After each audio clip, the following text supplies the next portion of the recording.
Good morning, dear participants. We are starting our work.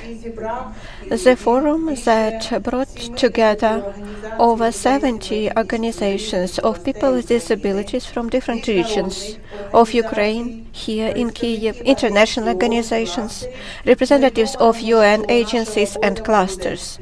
We believe that our work will be fruitful. Yesterday, we had two thematic discussions, and what we have accomplished. What is the conclusion? First of all, we have experience and expertise. We have expertise in the field of disability that we can use today. We have expertise that we have acquired in the area of humanitarian response since 2014. We have expertise of international organizations who operated under similar conditions, and over these 18 months, they shared their expertise with us and we adapted it for Ukraine.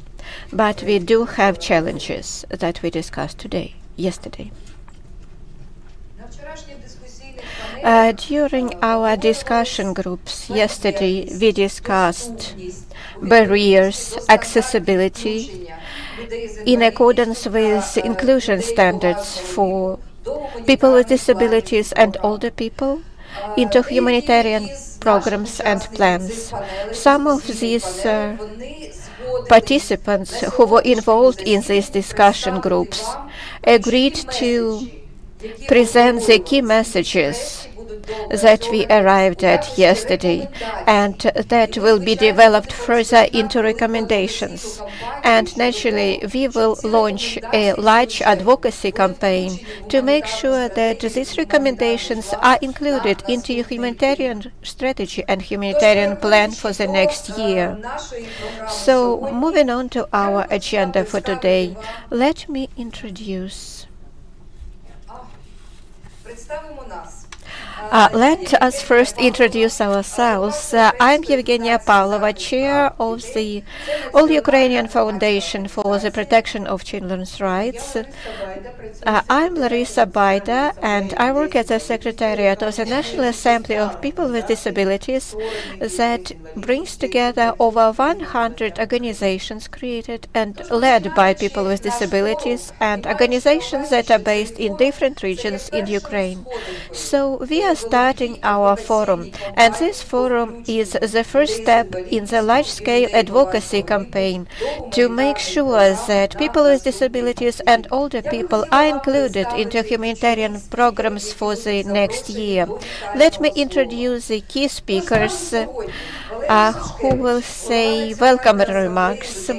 Today we have Valery Sushkevich, the President of the National Assembly of People with Disabilities of Ukraine. We have with us Director of the European Forum of People with Disabilities, European Disability Forum, Catherine Norton. She is joining us online at Zoom platform. I want to highlight that the European Disability Forum has been helping us since the first days of the war. Besides, EDF became a platform where we could share our problems, our concerns, speak about our needs, where we could initiate discussions. EDL helped us, Ukrainians with disabilities, to be heard by the international community. Deepest thanks to you. We have Annalie Pepper with us, Senior Gender Advisor of the UN Resident Coordinator to Ukraine and Humanitarian Coordinator. Ms. Denise Brown is currently at the President's office, and we have Annalie here with us. And we are happy that we are supported by such powerful organization. Later we expect Vice Prime Minister Ms. Irina Vereshchuk and Minister for Reintegration of Temporarily Occupied Areas of Ukraine. It is highly important for us to be partners and have their support from the state.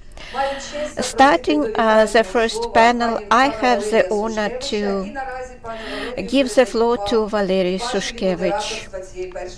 And I also turn over the moderating functions for this panel discussion. Thank you. Dear colleagues, please allow me, as the President of the National Assembly of People with Disabilities, to open this final discussion panel of this forum. And this forum has a very meaningful title: Inclusion and Participation of People with Disabilities. People with Disabilities in the center of humanitarian response in wartime.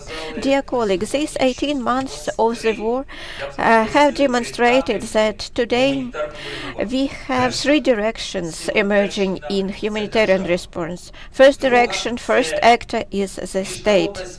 The second actor, the second force is the international community, but for what we wouldn't have been able to implement all the humanitarian response options in Ukraine.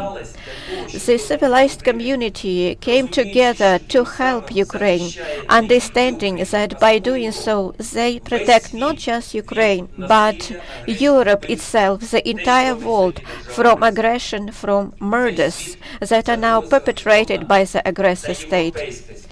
This global and European community protects us and themselves to avoid a situation when military aggression and military force can become a solution and a way of interacting between the states. The international community came together to resolve all these challenges in humanitarian response. But there is another actor, a third force, that we see in this room today, and this force is the civil society sector, the public sector,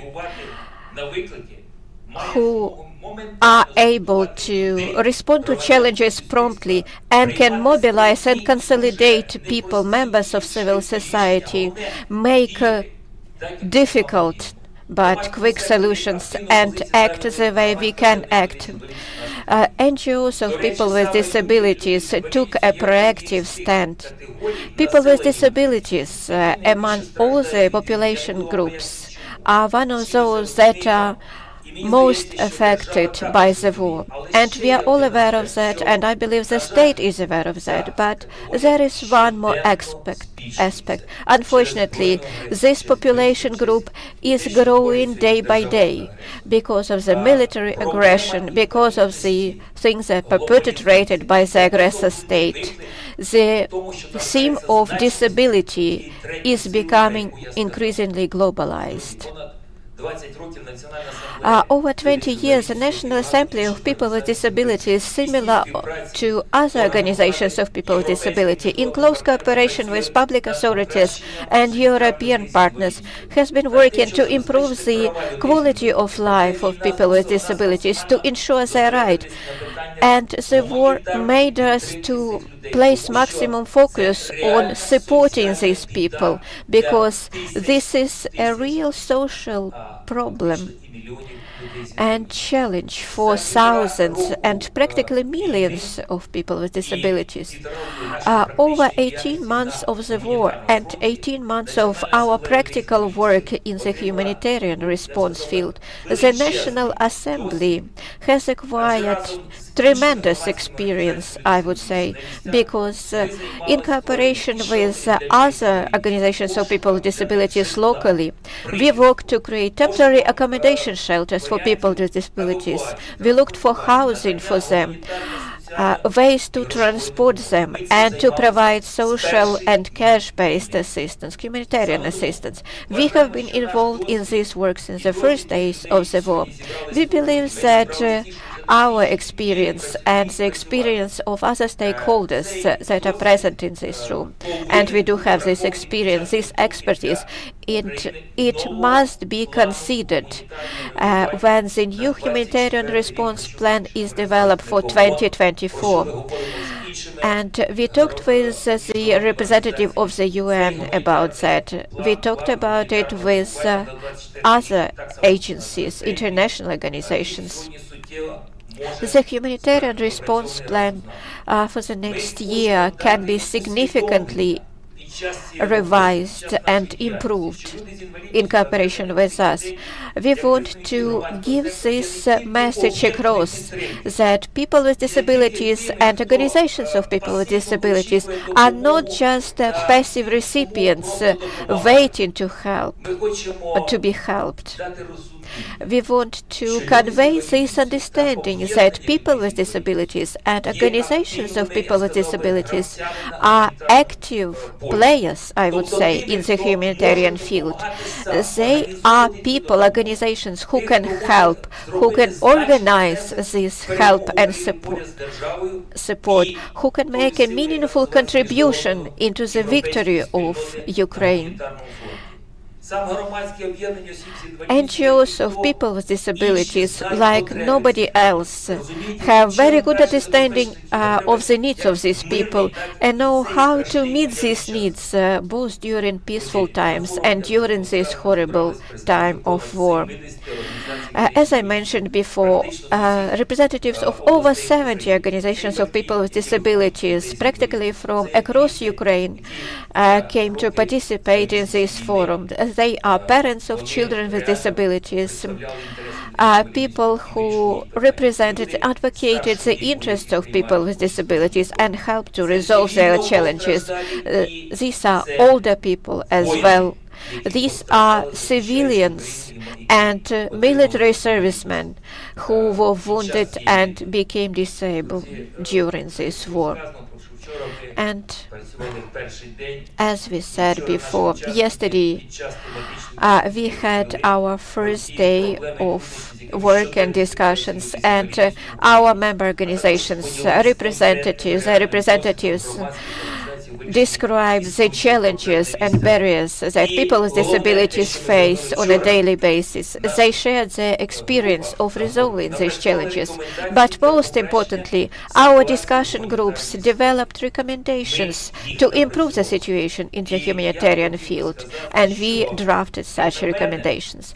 I would say that to sum up, as my colleagues explained, the two main conclusions from our discussions yesterday: the humanitarian response policy must ensure the inclusiveness and accessibility of each type of humanitarian aid, and the accessibility of each activity, each event that is related to humanitarian aid, to make them accessible for people with disabilities and older people. Second, what is highly important and highly meaningful and can be highly effective: organizations of people with disabilities, as experts with experience, must be involved into the development of humanitarian policy at all stages, from development stage to monitoring, to implementation, to development and to implementation of humanitarian policy in our country, in cooperation with partners that I have already named. These are the state and international organizations who operate here in Ukraine. We believe that the humanitarian response plan for 2024 for Ukraine must set an example of inclusion and participation of NGOs of people with disabilities into humanitarian response. We must use this plan as example of inclusiveness and accessibility of each type of humanitarian aid as regards people with disabilities. To become an example for every Ukrainian authority, it's very important that institutions of power could see in this case how it is necessary to interact with public organizations of people with disabilities, how to make services and assistance inclusive in humanitarian policy. The practice of work proves that where authorities actively cooperate with public organizations of people with disabilities, in those cases the protection and insurance of their right is much higher. You know about this. You are facing it on a daily basis. And I would like to say that this work and this approach does correspond to the new philosophy which was initiated of this year's meeting of European Parliament, organized together with European Disability Forum as the continuation of the UN philosophy. Nothing for us without us. I would like to remind you of the fact that this philosophy is not new, but it was activated this year. And I would like to wish all of us fruitful work and effective implementation of all our hopes for the future. Dear friends, I would like to invite to the speech higher representative of the United Nations Organization in Ukraine, Anneli Popper, for greeting word. Thank you. You're welcome. Thank you so much, Valerie. And доброе утро. Thank you all for having me here. It's a pleasure to be representing on behalf of my office, the Office of the UN Resident Coordinator and Humanitarian Coordinator, Ms. Denise Brown. I am the Senior Gender Equality Advisor for the Resident Coordinator, and I support on much of the disability inclusion work that we've been doing for the overall UN system. I want to start by highlighting this is such an important event for us as well in the UN. We are in the early stages of drafting the Humanitarian Response Plan for 2024. And so the outcomes from this event truly will be of value in this moment. It's quite timely. I know much has been done in Ukraine in terms of rights of people with disabilities, of women, in terms of reinforcing human rights, but there's still space to grow. And much of the areas of inequality have been reinforced by the full-scale invasion. This impacts the extent to which people need humanitarian assistance. In the missions and the visits that I've been doing with the resident coordinator, we've seen when we go to frontline areas, many of the people in those frontline areas are people with disabilities. They don't want to evacuate in many cases because they're concerned that where they'll go, they won't have access to the services they need, the care that they need. Their caretakers and their caregivers might also not have access to the services that they need. We're seeing that households with a member with a disability or those individuals, they were already struggling financially prior to the full-scale invasion to meet their medical needs, to meet their health needs, and to meet their livelihood needs. That's now been exacerbated. There are many examples of how this is happening in Ukraine. And it's critical that if we're going to deliver humanitarian assistance that is equitable and that meets the needs of the most vulnerable groups in the country, particularly those along the front lines and in displaced communities, we need to be taking into consideration some of these factors.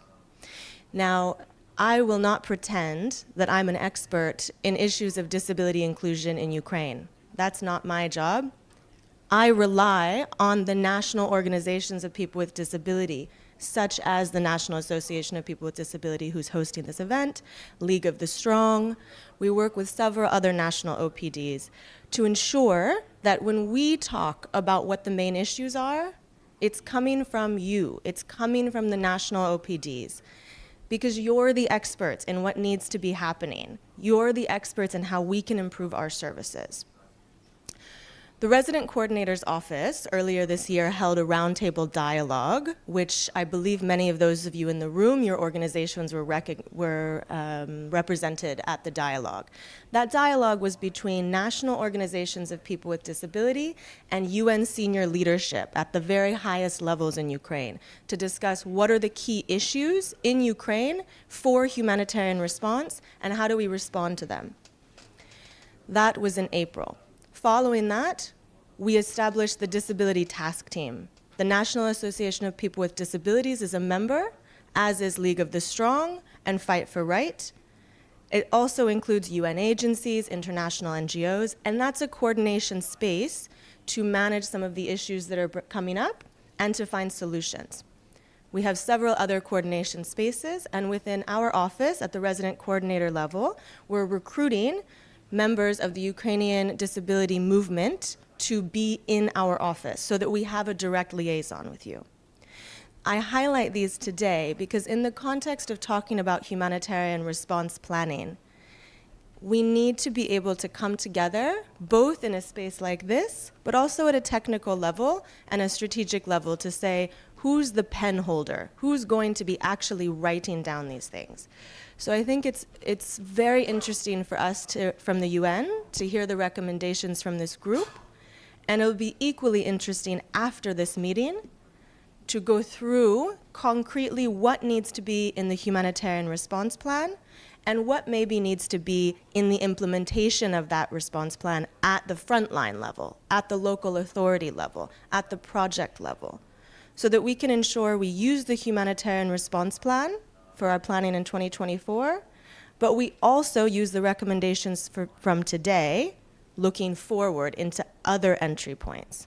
And with that, I want to highlight humanitarian response in Ukraine is so critical, but it's not our only entry point to ensure disability inclusion issues are highlighted. At the London conference earlier this year, the resident coordinator attended a side event on disability inclusive recovery in Ukraine. It was a critical event, but her main feedback to the UK embassy, as well as to others, was, why is this a side event? Why are we talking about disability inclusive recovery the day after the main recovery conference? This needs to be centered in the core dialogues around recovery. It's also critical that civil society has a bigger role in the recovery conversations. And I want to highlight this and end on this as we look forward towards the Berlin conference that's happening next year in June.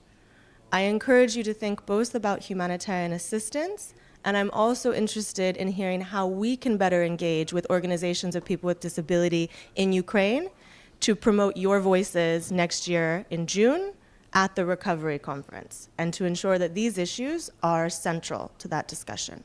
I look forward to hearing from everyone in the room, and thank you so much again for having us. We very much benefit from the expertise of all of your organizations, and hope that we're able to support and advocate for louder voices and more seats at the table.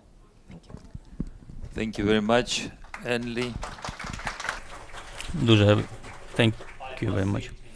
For us, very important cooperation with the United Nations. It was before war many years ago, and it's today very actual for us. Thank you together. Прошу. You're welcome.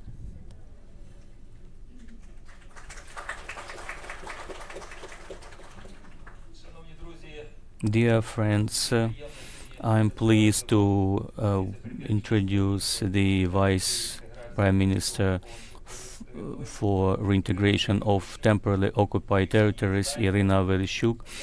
You know her very well, and I know her when she was head of a government's committee who didn't allow then narrowing of the participation of public organizations, and this is a separate particular gratitude to you. Thank you for cooperation, and you're welcome. The floor is yours. Thank you very much. I'm here today in order to express my words of gratitude and respect to you. I know how it is hard to you. I know how you trying to resist, and I'm really learning from you, learning in terms of resilience, and I'm learning from everyone, from people with disabilities, people who need special support, including the state, because the state must be the first to implement the role, the social role, as it is stated in the constitution of Ukraine, but we do have realities, and I have to admit it as a member of the governmental team. Not everything has been done yet, not everything was possible, but now I would like to thank the public organizations that are gathering, organizing, helping, and embracing and welcoming people with disabilities to make everything possible to ensure that people with disabilities are not left alone, are not left abandoned, do not feel abandoned. So thank you very much, and let's applaud to one another for this. Also, I'm here because I know that there are international organizations, also UNHCR representatives, UN clusters, and others which are preparing their budgets for 2024. I have a very important request and appeal to focus in your work on activities to help organizations which help people with disabilities, because the state does not have possibilities to meet all the needs of people during humanitarian response. We are participating in this, we're helping to evacuate people, we're working with you, we're thankful to you, but we know that there has been a trend of decreasing the funding. But unfortunately, 2024 may be the year when the funding may be twice as less than before. So I would like you please to take into account our words and myself, my message as a member of the government, that we just cannot afford, we cannot allow decrease of funding in 2024 for support of the programs, for support of disability-related programs. And I know that you are going to discuss today, this is the finishing concluding event. I would like to ask you very much to listen to the organizers of this event, to the representatives of the organizations who have great experience, a great field experience, because we do need your cooperation, because vulnerable groups are special priorities. That's why I would ask you, please, international organizations, please draft your budgets in such a way that the focus on people with disabilities is ensured. I will be very thankful if we can discuss such plans, discuss together with the leadership of the organizations after in a very short period of time, because we may not lose the potential and momentum for the next year, because the winter will be very hard and we don't want the people to suffer more. And we really would like to thank you and to say that we will be living in prosperous Ukraine, where we would like to feel ourselves as full citizenship. Glory to Ukraine.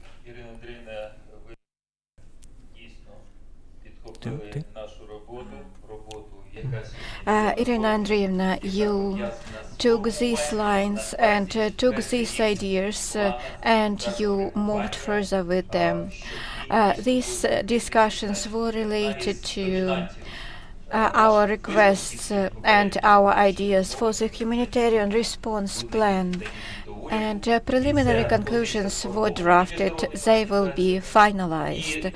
These conclusions, these ideas were developed by OPDs, and I hope that public authorities will join as well. And it will demonstrate that people with disabilities and OPDs can be not just objects of assistance, because they are a true force, a true actors in the humanitarian response field. And today the state, in cooperation with OPDs, can achieve really a lot. Moreover, that OPDs during these months of the war have demonstrated their effectiveness, their ability to respond quickly and effectively to existing challenges. And now I want to give the floor to the director of the European Disability Forum, Catherine Norton. Catherine, I'm happy to welcome you at our forum. We remember our cooperation during these months of the war. This slogan, this idea, nothing for us without us, this is the result of the EDF work, of your contribution. Over to you, Catherine. Thank you very much. I just want to check first if you can hear me okay?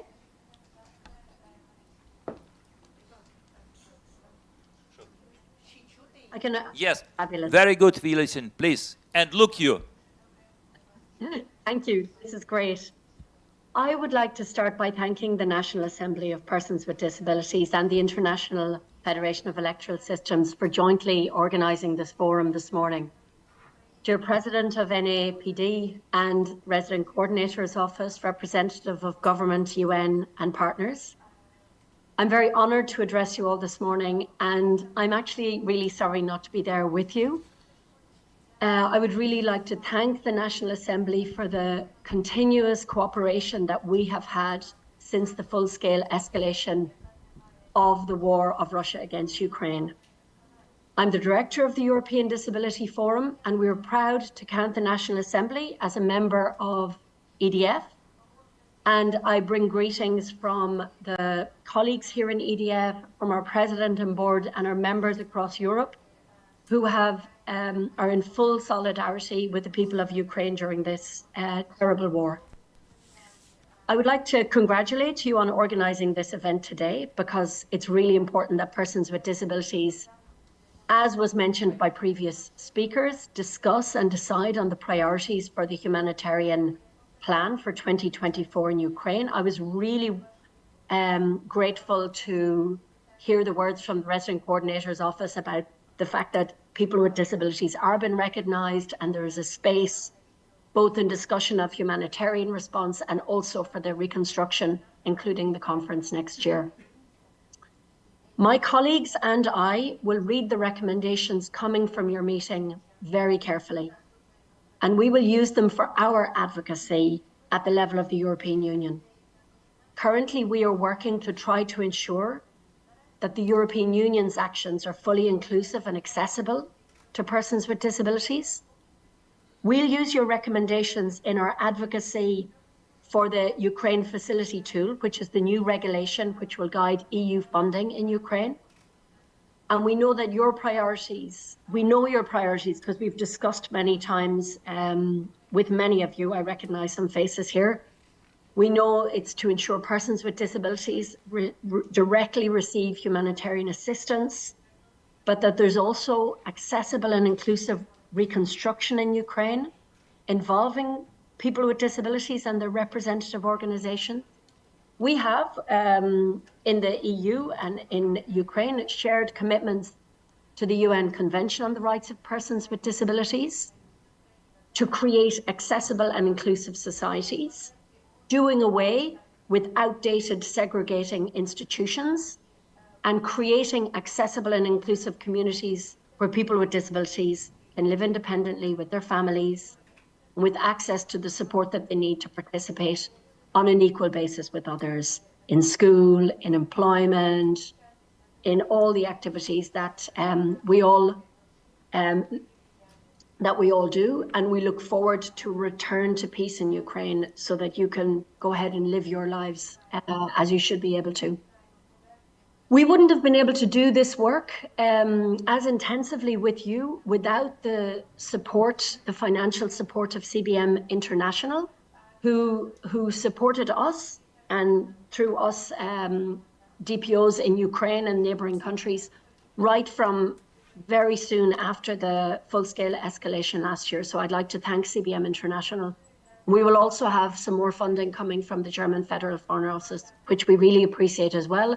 And this funding is directed to the disability movement, so you can play your role, which was described very clearly by the president of NADP and also by other speakers this morning.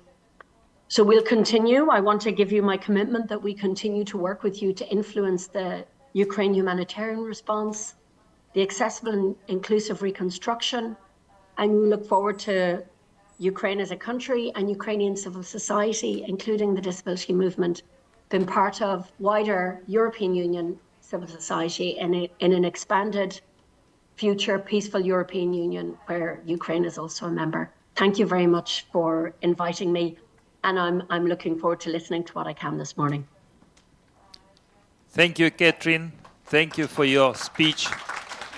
Thank you for your supporting and together working with different non-government organizations, people with disability, and working together in future. Thank you.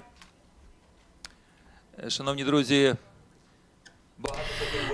Dear friends, many groups of people with disabilities are participating in our forum today. And I want to say that huge numbers of people with disabilities are participating in this forum online, and many humanitarian organizations are also joining online, international organizations. Now I want to introduce and turn over to the speaker who is representing a very special group in Ukraine. These are people, warriors who have been defending Ukraine, people who became disabled because they shed their blood defending our motherland. Alexander Tereshchenko, director and founder of the Charity Foundation. Alexander is one of the cyborgs from Donetsk airport who defended and protected the Ukrainian land and who now continues to work in the area of humanitarian policy and in overcoming challenges. Over to you, Alexander. Thank you. Good morning, ladies and gentlemen. In 2 days, it will be 9 years since I was heavily wounded and as a consequence became disabled.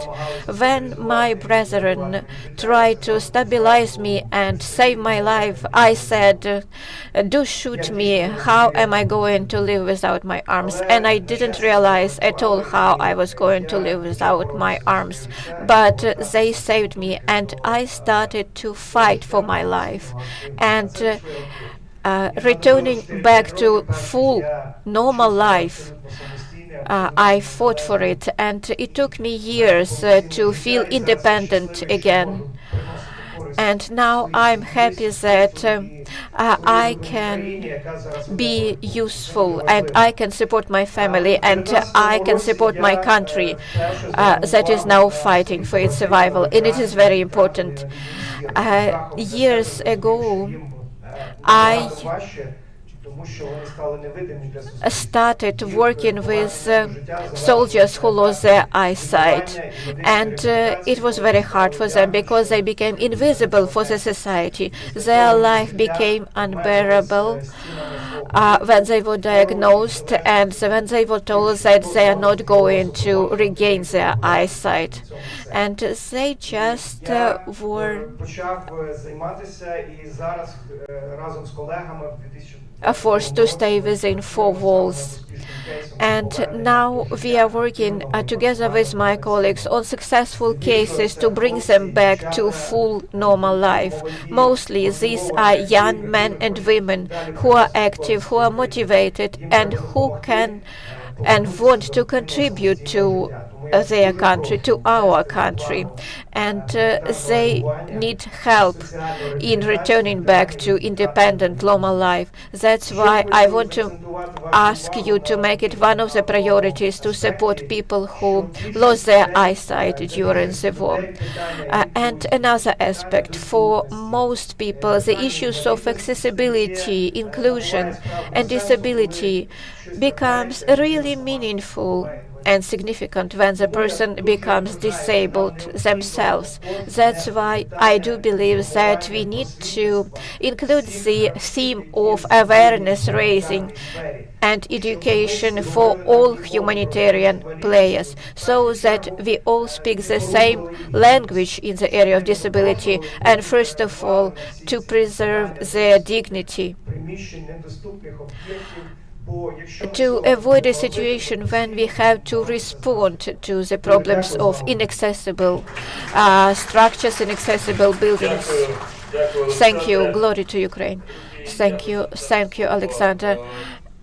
Friends, now I want to give the floor to our Valentina Dobridina. She is a wheelchair user. She is now in Chernivtsi. She hasn't been able to come to participate here in person, but she is one of the most active public figures in the disability movement. Valentina, over to you. Thank you, Valerie. Can you hear me? Yes, we can hear you and we can see you. I'm very happy to greet the participants of this important and strong forum. I am the head of the Regional Organization of People with Disabilities leader, and since the start of the war, our work has become much stronger and much more effective. We work with people with disabilities, both men and women, with internally displaced people, with older people, with parents who have children with disabilities. There are lots of challenges, but what I would like to focus your attention on access to healthcare services for these people. People who live in rural areas, unfortunately, are not able to get to medical appointments at healthcare facilities.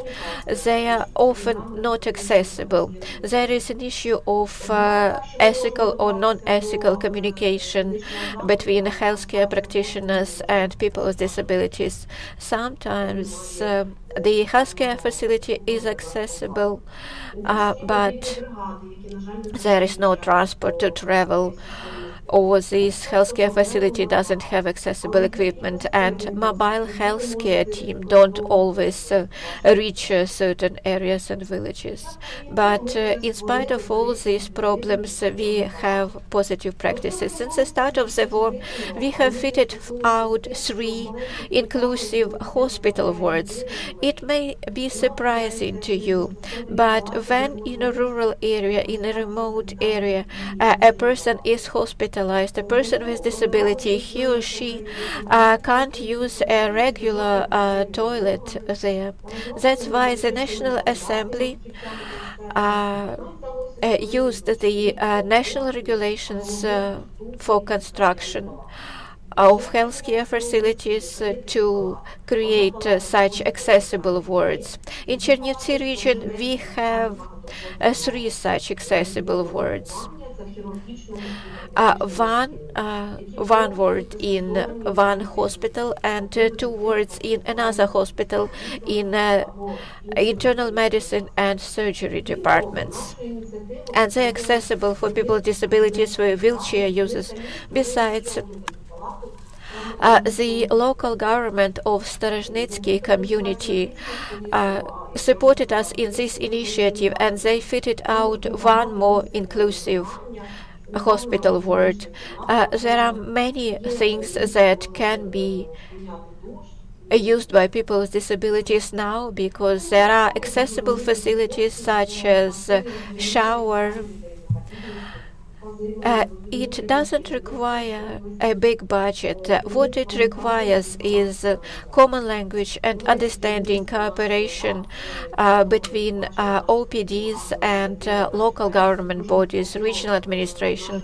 Our regional administration, having seen our successful projects, issued an instruction to regional hospitals to fit out 10 more accessible hospital wards.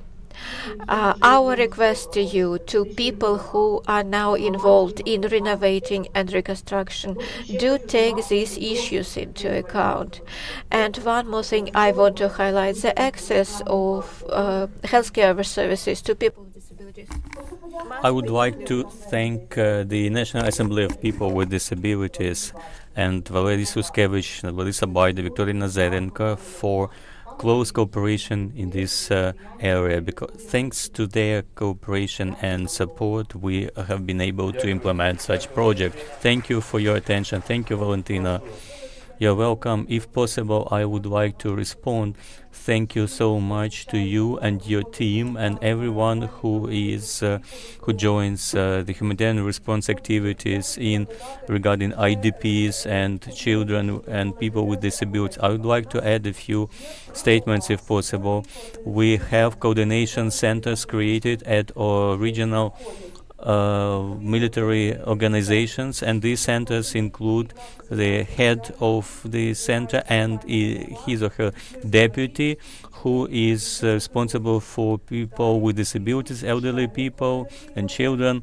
Also, there are members of coordination centers who include the commissioner for those who have been unknown, the location is unknown, and at the regional level, I would like you, those who represent public organizations locally, to be members of such coordination centers. If possible, I would like you to give us centralized lists, and we would ask regional regional administrations to include your representatives and in order to involve you into decision taking and into elaborating decisions and policies, and also regarding our veterans. And when you were speaking, I maybe was confused in my introductory word, and I didn't mention that every Thursday we have headquarter meetings under my leadership regarding the issues of people with disabilities received as a result of military activities. We have Vadim Svendenko and also representatives of our international organizations, for which I am very thankful. We have ministerial representatives in that headquarter group, and we have been able to resolve some issues quickly. For example, today I learned about the many questions about registration of documents, which is very hard for people to have their documents registered, and people often have to go through the 9 circles of hell in order to register. Or a person who obtained military affected trauma and injury, and still that person cannot obtain the documents registration. That is shame for us, and I promise to put it under my control. So if you see such things taking place in territorial communities and locally, let's stay in contact. We'll do it in direct mode together with ministers, and will be resolving issues, because while we are solving issues, we see what is not working properly, and in the end it becomes policy. And you know much better than others how it should be done, because you know how it should be done in practice. So I will be thankful to you for our mutual cooperation, and will strengthen our community. And that's very important suggestion, dear friends. This is a result of our forum's work, where it is stated participation, inclusion, and people with disabilities as the center of humanitarian policy. And what our Vice Prime Minister mentioned, I would like you to note it down, that participation of our representatives in regional working groups, coordination centers, and it should be as one of the decisions of our meeting, that inclusion of activists in the regional coordination groups. Dear friends, I would like to invite Oleg Lepetyuk, a lawyer who is blind, who leads the Association of Blind Lawyers in Kharkiv region, and who knows from real experience humanitarian work for people who are blind. Dear community, I would like in my presentation today to present the results of yesterday's thematic discussion dedicated to the accessibility issues, the accessibility to humanitarian protection program for people with disabilities. Summing up that discussion, I have tried to group those barriers that we discussed yesterday into certain categories that were articulated by representatives of public organizations yesterday, as well as suggestions that were offered yesterday. I would like to say that both at the stage of needs assessment and at the stage of registration for obtaining of humanitarian assistance or cash assistance, and at the stage of direct of receiving humanitarian assistance itself, and when we monitor the level of satisfaction with the efficiency and effectiveness of the humanitarian assistance, there are certain barriers, and these barriers are related to lack of information among the targeted group, and also the lack of access to the technologies and informational tools and methods which are used when delivering humanitarian assistance, and also insufficient inclusion and participation of the people who need support, because through their organizations. What it meant is that public organizations that are involved in the process of humanitarian assistance do not have necessary support from the state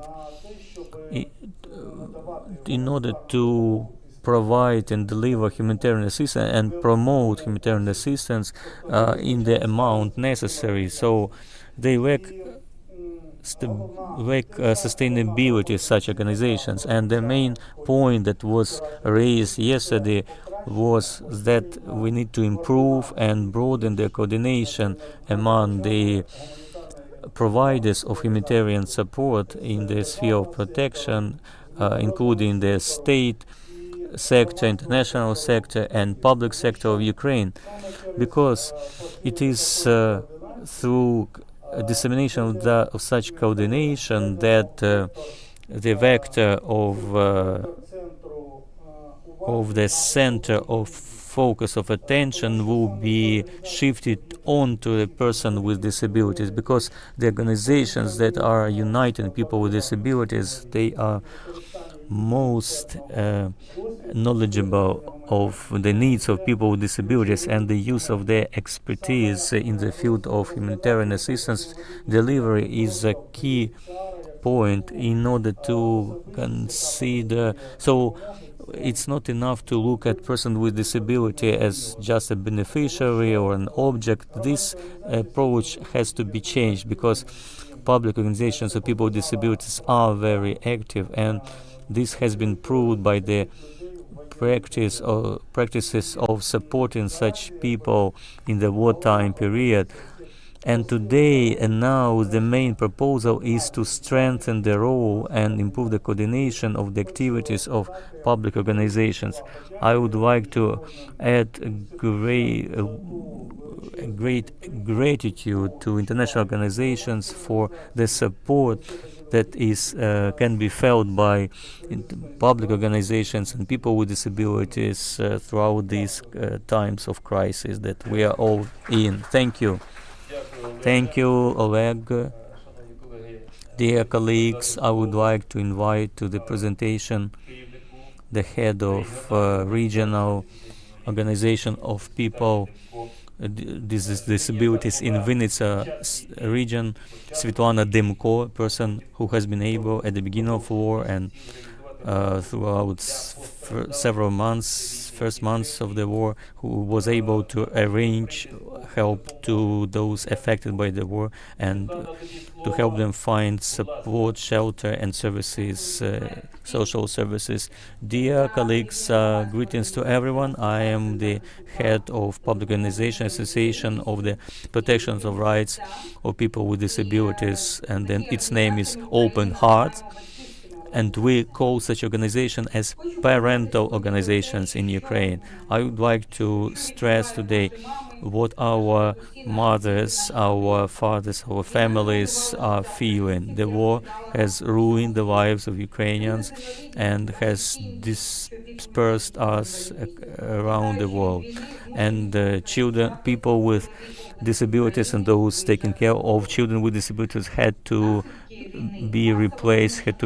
replaced to other regions and of Ukraine and abroad, and this displacement has led to increase of discrimination or forced institutionalization, and the existing system of social services and rehabilitation and the communities cannot offer an alternative today. Today, when Ukraine is starting recovery programs, people with disabilities, our families of people and children with disabilities are thinking about getting home, but do they have where to get home? Where will they have enough support and social services in order to renovate, restore their life and live with dignity? As today, as never before, the importance of social services has been rising, and the importance of independent living in communities. We are, as parents of children with disabilities and or legal representatives of people with severe forms of disabilities and representative of public organizations, we believe that in order to resolve the problems of people with disabilities is possible through adoption of a national program and create a network of organizations of people with disabilities which should ensure the connectedness of social service provision, and it should start, as it is everywhere in the world, with early childhood intervention. Then there should be daycare for people with disabilities, and as for adult people with disabilities, there should be a possibility to stay in daycare centers. Also, employment adaptation and employment with support at the work job places, also supported everyday living, or temporary retreat for parents, and conducting trainings for children, for parents, and increasing their competence. And I have listed just a part of services that had been created before the war. The role of parental organizations in developing such networks of support can be in 4 areas. First, to prevent social exclusion of people with disabilities and their families. Second, participation in the discussion, monitoring, and drafting proposals to legislative documents regarding this category of population. Thirdly, adaptation and provision of social services. And fourth, activation and mobilization of territorial communities in many of our Ukrainian families of people with disabilities who had to evacuate to other parts of Ukraine and to other countries have seen these support networks in these countries and receive services and support from these networks. So now we are driven of establishing such support network here in Ukraine as well. The majority of these services was successfully created before the war, but they stopped operating during the war. That's why we call upon the forum to support this idea, this initiative, to establish such support network and include the activities designed to create such support network into the humanitarian response plan. First of all, allocating funding support and encouraging public authorities, Ukrainian authorities, to allocate such funding support. Then facilitate the establishment of such services in local communities. I want to thank all international foundations who have been helping us today and supporting us. I want to thank all organizations who helped us evacuate and now support our countrymen and countrywomen in their countries. But it's time to return home. And let's support in 2024 those programs that are designed to help develop social services on local level, in local communities. Thank you. Glory to Ukraine. Thank you, Svetlana. These messages, these suggestions are very important, and I want to draw your attention to the fact that Secretariat of the National Assembly is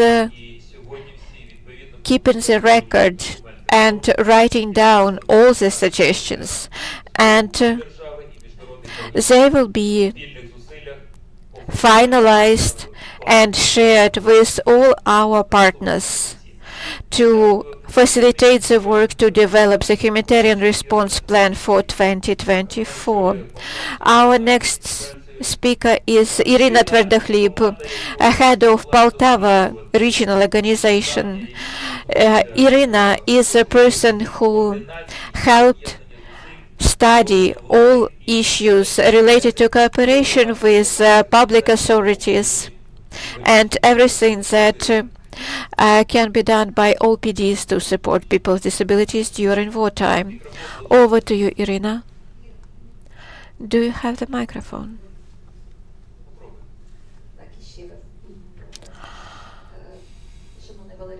Dear Valery, dear organizers of this forum, thank you very much for the opportunity to share the ideas of my colleagues who are present in this forum physically and who participate online from across Ukraine. I want to summarize these challenges. One of them is linked to lack of coordination between departments and between public authorities and non-governmental organizations. And as we concluded, there is no statistics about people with disabilities, and it is not just statistics about people with disabilities who reside permanently in a specific area. It is statistics about people with disabilities who became internally displaced, or people who are servicemen and who were wounded. They can move between the cities, or they can return to their regional communities. And we request that the theme of statistics, the issue of statistics, can be included into the humanitarian response plan for 2024. The monitoring of the situation and activities to improve communication between all humanitarian players. Thank you. Thank you, Irina. Dear colleagues, when I was speaking today about this very special group, people who defended Ukraine and who became disabled when they were fighting for Ukraine, we cannot overlook one more group. These are civilians who were wounded, injured across Ukraine, because today Russian missiles reach everywhere in Ukraine, and they bombard our cities, our villages, our communities. And today we will hear Oleg Miroshnichenko, a representative from OPDs of wounded civilians. First of all, we would like to show you a brief video, and then I will continue.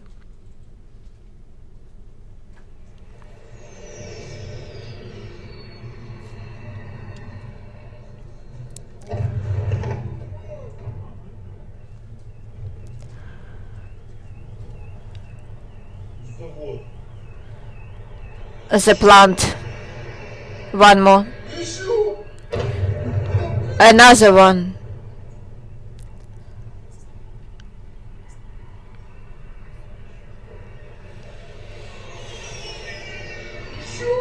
Another one more.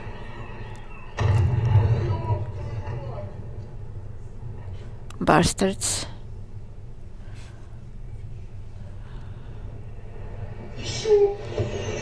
One more.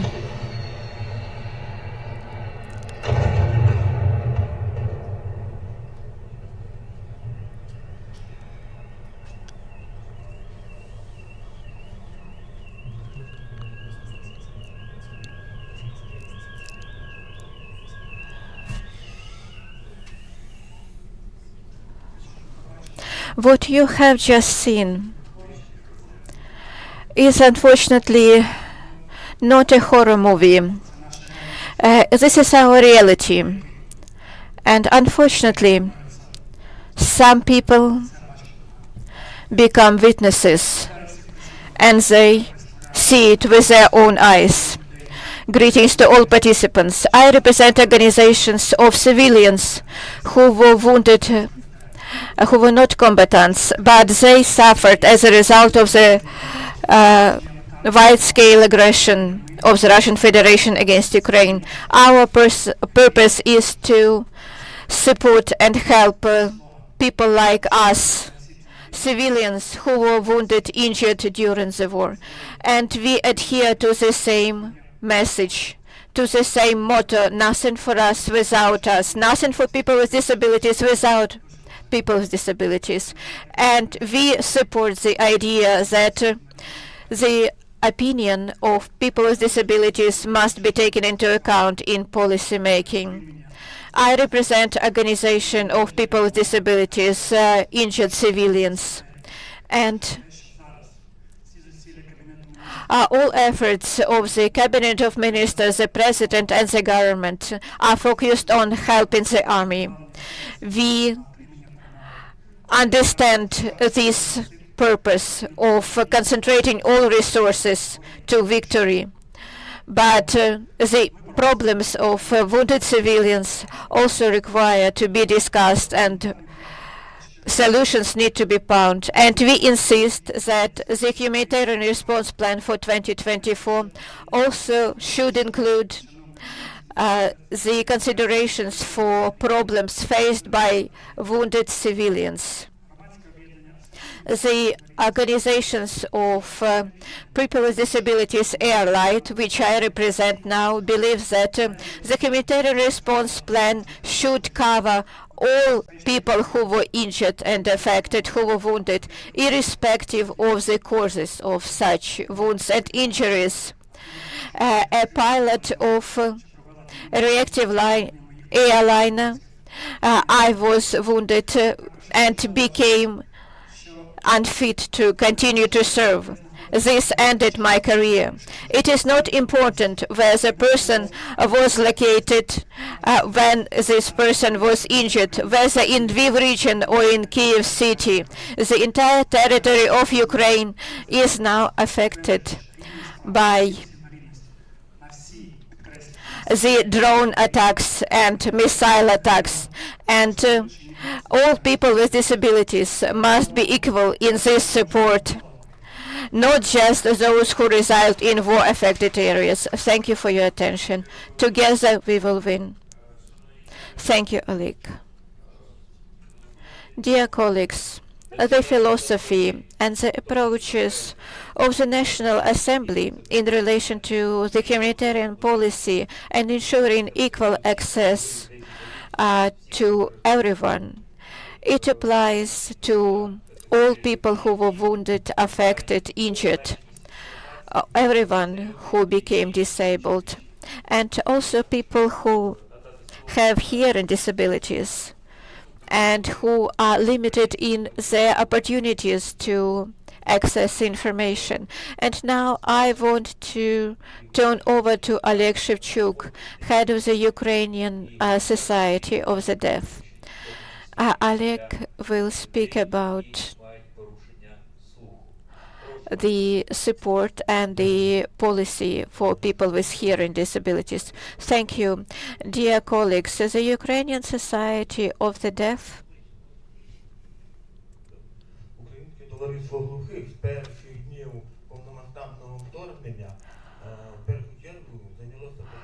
first of all became involved in evacuation and life-saving activities to save people with hearing disabilities that were directly affected by the invasion. At that time, there was no information as such and no access for people with hearing disabilities to such information. We mobilized all our resources to respond and to prepare the dormitories that were located in safer areas within Ukraine.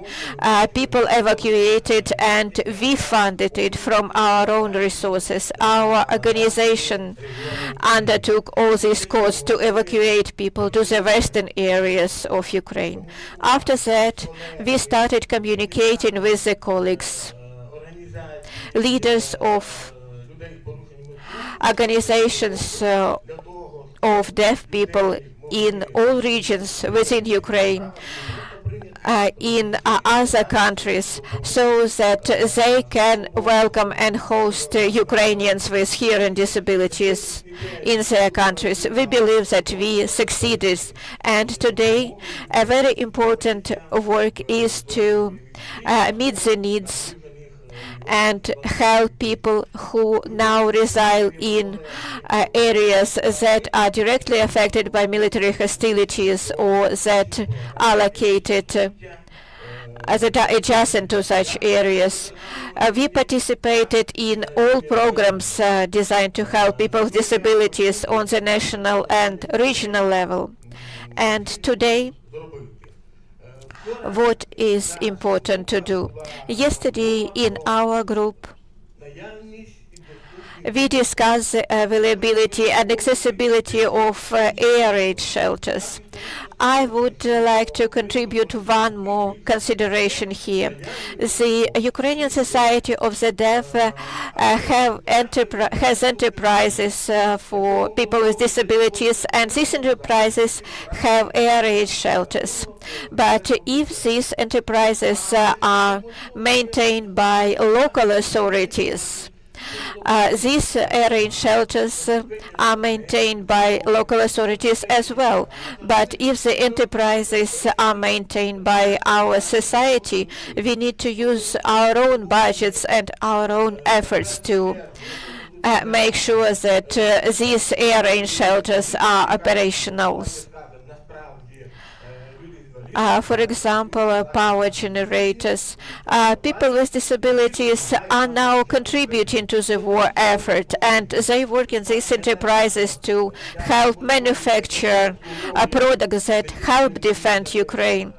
And we need to procure, for example, a power generator that can help continue to run this enterprise, and the country will benefit, the local community will benefit. We also need to talk about the communities that were liberated. Many of employees of such enterprises are going to be sacked, or they have been sacked already.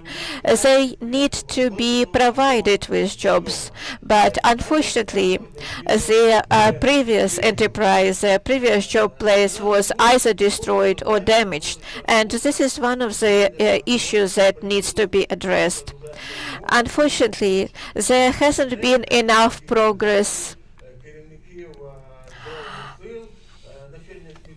to ensure sign language translation of speeches and addresses of Ukrainian army commanders, the president, other top officials. And we provide such sign language interpretation. Thank you. Thank you, Victor. And next speech will be from Olesya Perepechenko, Executive Director of Public Association of the Ukrainian League of People with Visual Impairments, Modern Look, and she is the author of unique materials for rehabilitation of people suffered during the war and military people. Dear friends, thank you. I am very happy to be here with you. This is the second day of our active work, and now in Western Ukraine we are holding our next camp for the military who lost their eyesight, and myself as the head of the camp, I um, came here from that camp in order to be here with you. I would like to say that since the first days of the full-scale invasion, since the 24th of February, the public organizations of people with disabilities were burdened with a huge responsibility. We started evacuation on the 24th of February, evacuation of people with disabilities and people who have disability related to eyesight. I have also disability group 1. I have practically no vision, but I actively started activities on the 24th of February, and the first bus with 21 people went to Poland on that day, where they were located and accommodated, and so prompt response of public organizations of people with disabilities um, took place, organizations which know what to do in critical situations. After that, the state, and while the state was reorienting its activities, we were actively working already. And at this time, it's very important to pay attention to institutional support of organizations of people with disabilities, because we are implementing huge amount of work, because the help to people with disabilities since the first days of the war and in crisis situations is extremely important. It is saving their lives. That's why here we need to involve international donors, for what we are very thankful to you at the moment, because institutional support from the state is not obtained from the state by organizations of people with disabilities. So that's why here we can rely on your support only. Thank you for this. Also, I would like to say that many people have gone or have gone abroad or were displaced, and our human resources have diminished dramatically, and we need to train and teach new leaders of public movements, and we need to inform the authorities. We are getting involved. We're trying to be involved into all decision-making processes, and we're trying to knock on the locked doors, knocking all the time, because not always decisions taken are in favor of people with disabilities. And talking about the vector of training and involvement of people with disabilities into amalgamated territorial communities or rural communities at all levels of executive authorities, we need to be involved there, so that later we wouldn't have to remake or to repair what has been done. That's why the inclusion and participation of people with disabilities and public organization of people with disabilities and initiative groups of people with disabilities at all stages is not just necessary but essential for the victory and renovation and recovery of our Ukraine. Thank you. Everything will be Ukraine. Thank you, Lesia. This is very important thesis. Please open the door. Please, the authorities, open the doors of your institutions. We are knocking on the doors. We want to cooperate with you as we are cooperating with international organizations. Now, dear colleagues, we'll have a unique presentation. How can organizations, public organizations of people with disabilities be surviving and working on the front line or line of occupation? Yana, who is the head of a public organization working in that area where shelling is going on daily. Tell us, please. Good afternoon. Good morning, dear colleagues. I'm Yana Lebedeva. I live in Kherson City. I'm the leader of public organization, the initiative of the protection of rights of people with disabilities. I use a wheelchair And when I go into the city, I use my own car. When I'm in the city and if shelling begins, it's very hard to find an accessible, architecturally accessible shelter or point of invincibility, because in most cases they are not accessible to people with on wheelchairs or to elderly people.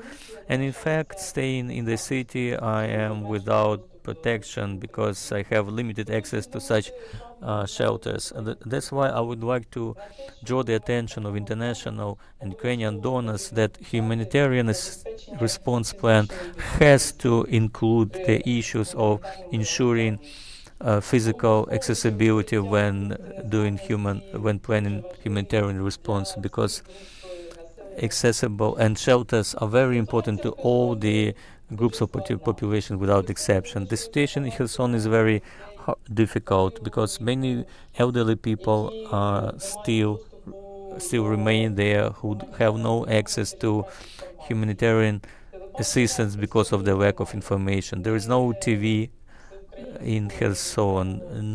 Neither Ukrainian nor international people have out-of-date mobile phones. Many people are left without support of their relatives because young people have gone out, and there are many people who are older than 18, 90 years old, and it's talking about their needs and their life. It's known to very narrow circle of people, even if, especially if they are living a lonely lives.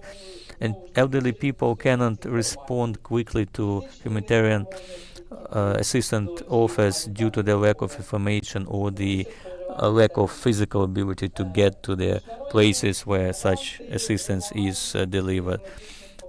And international grants may request some medical prescriptions, particularly for hygienic products, but a person may have no medical prescriptions. The person may be just bedridden because of age and require medical and hygienic products. People complaining about the absence of doctors and impossibility to obtain medical certificate because a doctor may be away. That's why it's very important to provide targeted assistance to such categories of population. That's why I would like to ask your attention to these issues and to include into the humanitarian response plan these particular challenges. Thank you for your attention. I would allow myself to add to what Yana has said, that the humanitarian response plan and supporting to people with disabilities on the line of occupation or frontline areas. So these are particularly critical areas and groups of people with disabilities living in those areas. I would like here to end my moderation, and I would like to now ask Larissa Baide to continue our work and continue moderating our work, who will continue working with other colleagues. Thank you very much, Valery Sushkevich, and I would like to say that you have heard very specific, very brief summaries of the problems and our recommendations to the humanitarian response plan. What we would ask Pani Anelia, that she would pass this information to the Humanitarian Response Office and to Dennis Brown, that we are ready to cooperate in these plans. We are ready to cooperate regarding specific chapters. We can give suggestions what should be added, what could be amended. And we know that each cluster is preparing certain its parts, and please help us at the level of other clusters to outline the priorities of people with disabilities, of the needs of people with disabilities and elderly people, because it's very important for us. And as my colleague has stated, this forum is not the end and it's just the beginning of our work. It's not going to be long. It should be fast, but advocacy work. And we are the community of people with disabilities and protecting rights of elderly people, veterans, men and women with disabilities. We are asking humanitarian organizations, they should unite in order to, so that in the areas of disabilities, humanitarian response activities, we would be speaking the same language. Our next panel discussion will be not quite debatable, but you will have a chance to raise your hand and ask a question. I can see that Anneli has taken a microphone and she would like to take. Wanted to maybe respond to some of the points that have been raised with regard to the humanitarian response plan. And I mentioned this to Larissa recently in a disability task team meeting. I think we need to remember the humanitarian actors are absolutely committed to disability inclusive humanitarian assistance. However, they are often overstretched in their own jobs. So as a gender advisor, what I try to do is to make their job to integrate gender as easy as possible. And I think this event is going to achieve that in many ways by bringing the expertise and the information from national disability specialists. What I would recommend in terms of how to translate this into something the humanitarian response plan can actually integrate is these recommendations that I'm assuming will come out of this event are going to both be relevant for the humanitarian response plan as well as for a much broader audience when you look at what the national government is doing, what the local authorities are doing. So it might be useful, and perhaps NAPD would be a good actor to convene this, to have a really technical meeting after the fact. How do we integrate these recommendations in a way that is relevant for the humanitarian response plan? Which is an important entry point, but definitely not the only entry point, right? Also, the clusters will be submitting their drafts this week. That doesn't mean that there's no option to integrate additions to that. We'll be doing the revision process for the next 4 to 6 weeks.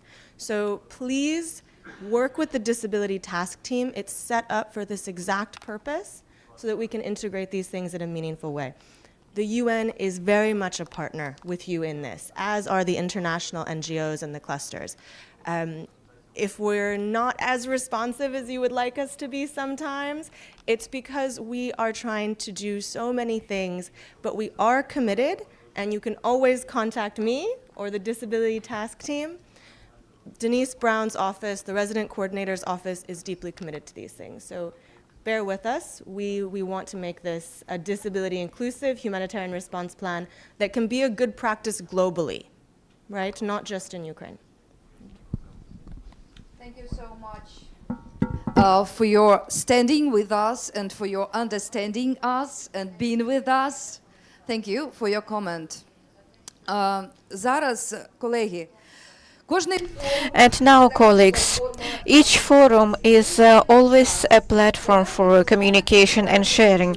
And now we have time to ask questions to our key speakers, to ask questions to organizers of this event.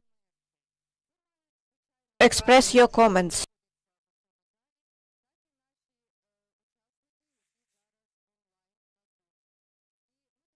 And our participants who are joining us face-to-face and online have this opportunity, and we decided to alternate between offline and online participants.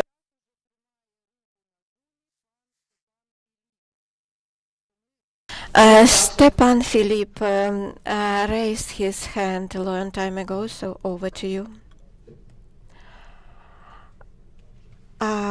Greetings to the ladies and gentlemen, to colleagues who participate in this event.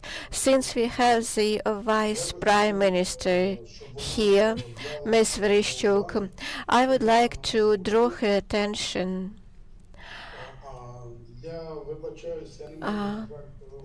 I apologize. I apologize. I can turn on the camera, but I'm not sure it will work. But I will try.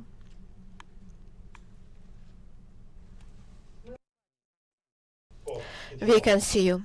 Okay, that's great. Then, you know, in Christianity we have Holy Trinity. And in Ukraine, in the antisocial policy, we also have our own sort of trinity.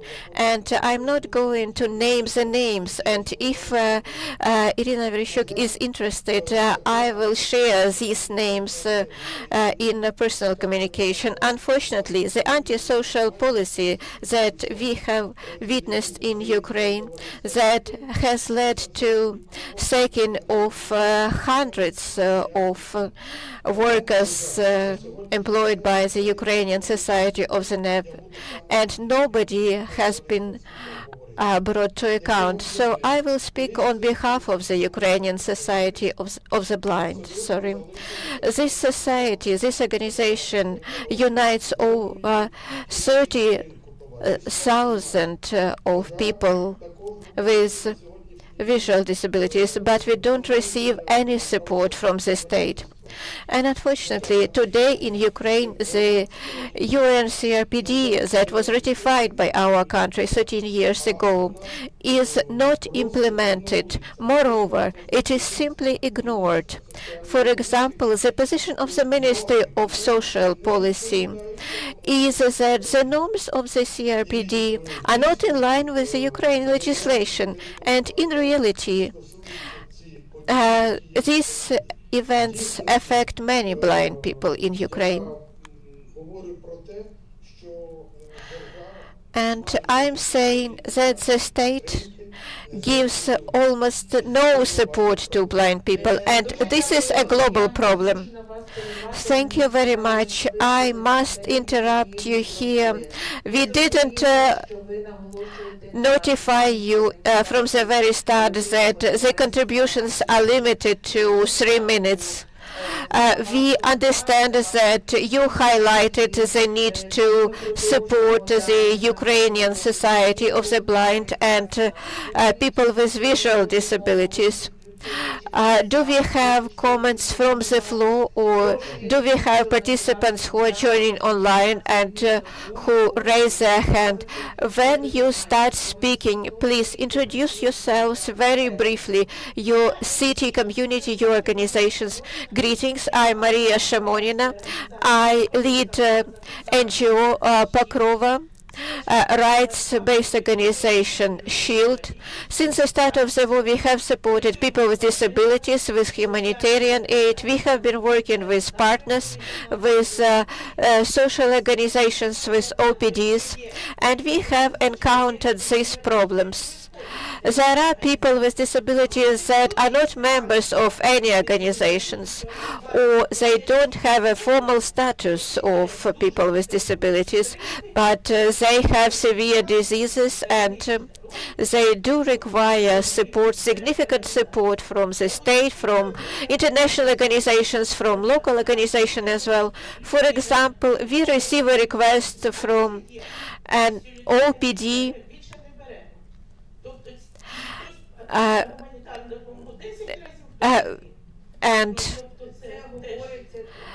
they tell us that they cannot provide any more humanitarian aid, any more support to a larger number of people, because they cover 200 already and they don't have more resources.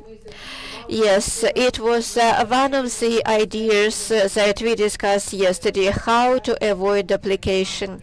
And we will continue to discuss this issue when we finalize our recommendations to the humanitarian response plan. Dear participants who are working with us online, do be active. Olga from Dnieper City, Ocean of Kindness.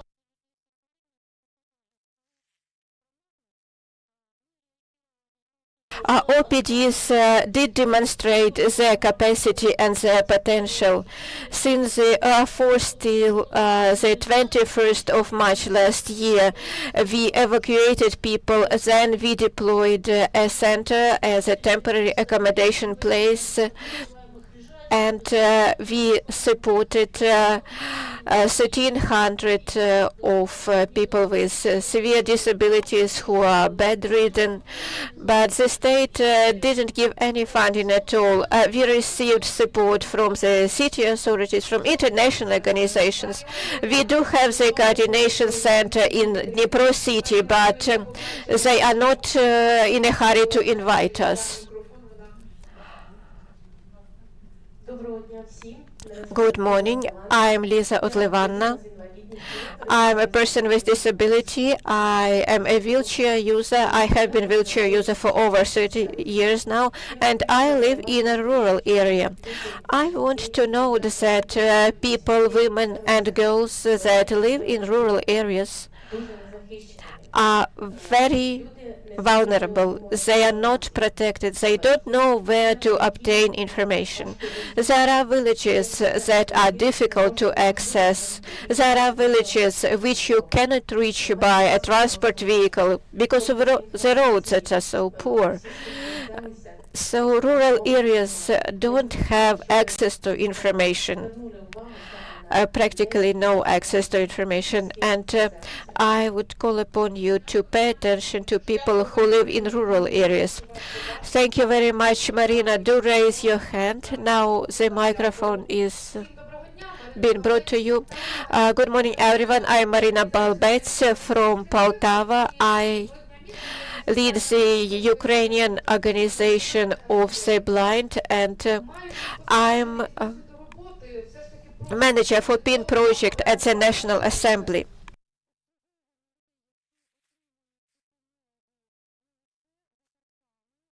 And I would ask you to consider the opportunities and the mechanism in the humanitarian response plan to provide cash assistance not just through card accounts.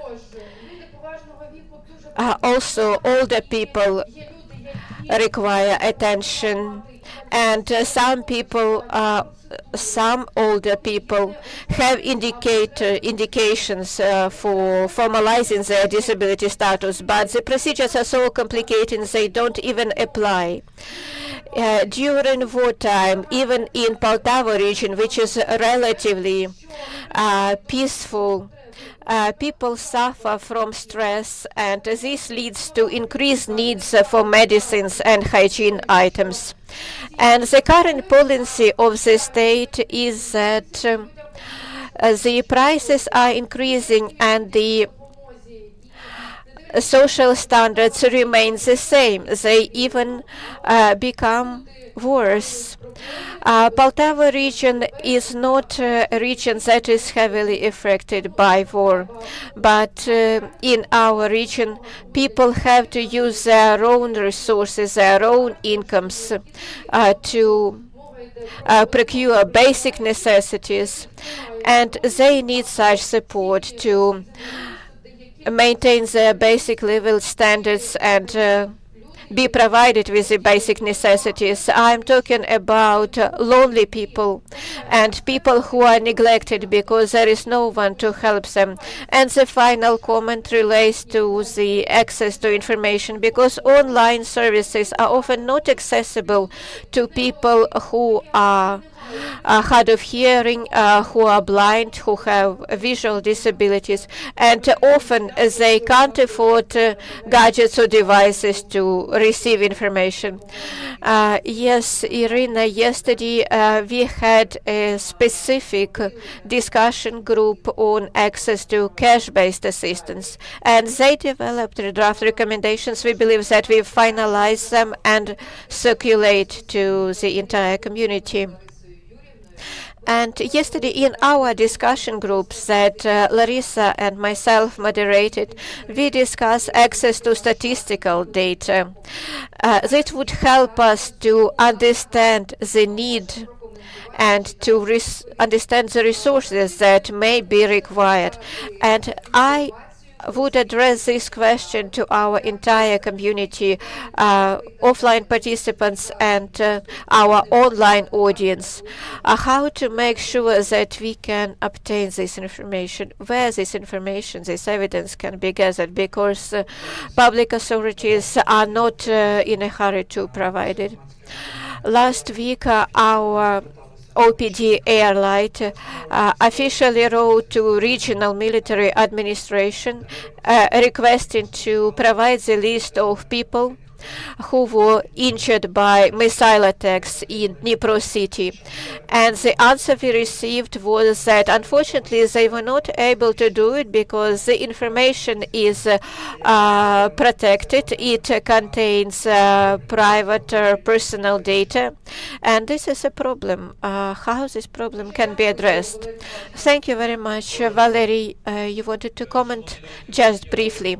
Dear friends, today we are talking about the humanitarian response plan that we developed together in cooperation with international organization. And I want to draw on the expertise of our online audience and on the expertise of our international partners. Any plan that is initiated on the national level should be based on concrete evidence, concrete numbers. And unfortunately, the government is underperforming in this respect. The state is underperforming. We need to motivate our power authorities, our government,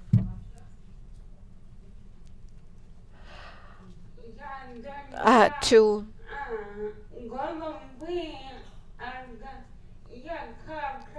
overcome this obstacle. I am a daughter of the head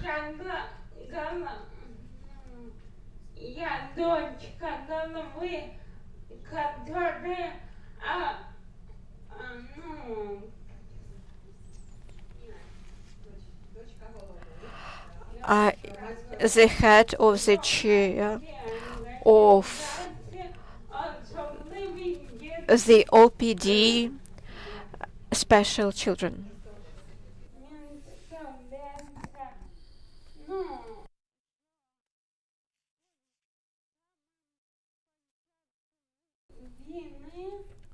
From the very start of the war,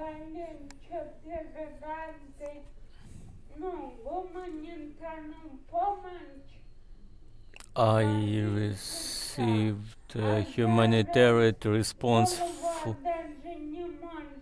for times, but now it seems that she's saying that it's even impossible to find humanitarian assistance.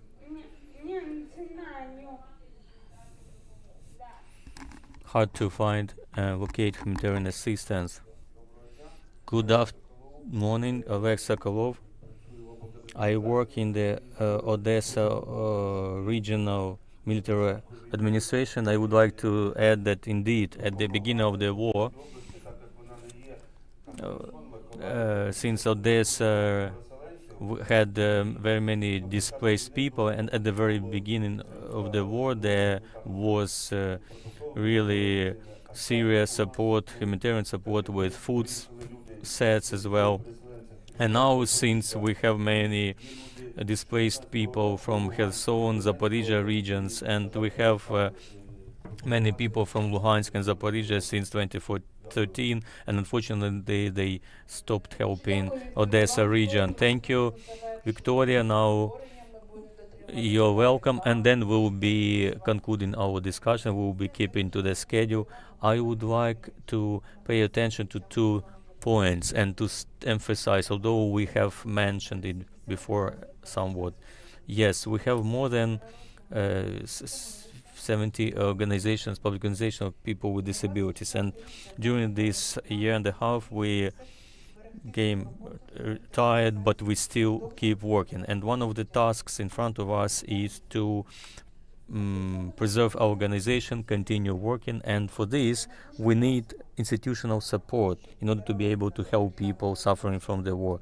And that's why we would ask very much, since the state hasn't been supporting us for 2 years, both at national or regional levels. That is, we are asking to find a possibility to preserve, maintain funding, direct funds for institutional support of organizations of people with disabilities, because without offices, without our experts, without headquarters and our personnel who are delivering, communicating, documenting, we will not survive. And we do need an office to work in, because our lawyer who uses a wheelchair still finds it hard to get. Also, we would like, a second point I would like to stress, that is the issue of social rehabilitation. Now, 90% of funds allocated by the state are allocated for medical rehabilitation, but that's true, that's necessary, but in order for a person to rehabilitate, to renovate, and in order to become a member of society again, integrate fully, is impossible without really social integration. And when they say that social rehabilitation, when they say that social rehabilitation should be evidence-based, it's true, but it's not always easy to prove. But we will be doing whatever necessary in order to continue these efforts. Dear colleagues, dear participants, I would like to stress again that our meeting, our forum is just the beginning of our advocacy activities for inclusion of people with disabilities and elderly people into the humanitarian response plan for the next year. So the work will continue. And I would like also to thank everyone who has been with us through the Zoom channel and here in this hall. Since the start of the war, it's the first time that we have gathered so many people, representatives of public organizations of people with disabilities. Trust us, it wasn't easy, although we are working and in this hotel which is not fully accessible, which is also a problem to us. I would like to thank IFES and European Disability Forum for the support of this event. I would like also to thank international organizations and national organizations, IFS organization, and which also participated in our discussions yesterday and today through Zoom. I would like to thank to all of us. Let's applaud to us for our active work. I can see from our eyes, although as Victoria said, it's hard for us. We are in hard conditions, and some of us will get back to their cities which are being shelled yesterday, every day. But I can see from our eyes that there is still activity and fire in our eyes. I would like also to invite Evgenia to speak, and then maybe Valery Suskevich. Our organizations, All Ukrainian Foundation of Protection of Children, is a member of the has been the National Assembly member since 2014. Yes, we have been partners for a long time, and here now we're standing shoulder to shoulder because we have many mutual issues and challenges. We are taking care of youth and children and people with disabilities. We are working with parents raising children with disabilities. And now I have to say that we are working in 19 regions of Ukraine, that the hardest situation is with children with disabilities and parents raising children with disabilities and parents with disabilities. I know many of you, we have come through many trainings, many interesting programs together, and today I would like at the end to say great thank you to all of you, and all of you together and all of you individually, because all of us in our places, we are keeping doing our work. You are really great people. Please don't give up. We cannot stay in the shadow, because if we stop talking about us, if we are not included in this powerful advocacy campaign, and the forum is its first step, we will be forgotten, we will not be heard. and will be unseen, and our needs will not be included again and again. We would be criticizing next humanitarian plan because we won't be heard and we won't receive what we have the right for. Thank you very much, and let's go together to the victory. Dear colleagues, our Dear colleagues, our two-day forum is coming to the end. This is a significant and very special event. We were all happy to work together in this format. I am convinced that representatives of international and national organizations, our offline participants and online participants, those who are watching us online in YouTube, have seen our real work, actual work. They have seen our motivation to do things. They have seen our efforts that we implemented already to make sure that people with disabilities are included into humanitarian response agenda.